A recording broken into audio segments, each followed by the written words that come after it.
Welcome to our channel. Today we how to enable Adobe Media Encoder for multi-format exports, full guide step by step clearly.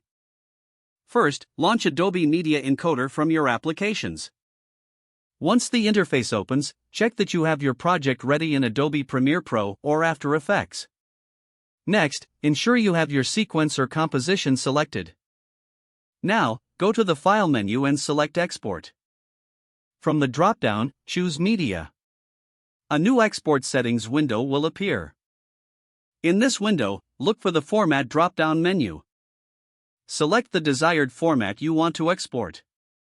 After that, navigate to the Preset drop-down.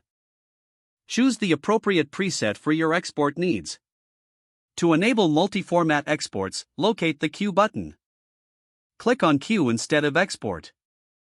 This action opens Adobe Media Encoder with your settings queued up. In Media Encoder, you will see your project listed. You can repeat the previous steps to add more formats. To do this, simply select your sequence in Premiere Pro or After Effects again. Go back to the File menu, choose Export, and then Media. Change the format or preset as needed. Click Q to add the new settings to the Media Encoder. Continue this process until you have all the desired formats queued. When you have finished queuing, look for the green Start Queue button in Media Encoder. Click it to begin the export process. You can monitor the progress in the Media Encoder interface. Once all exports are complete, you will receive a notification.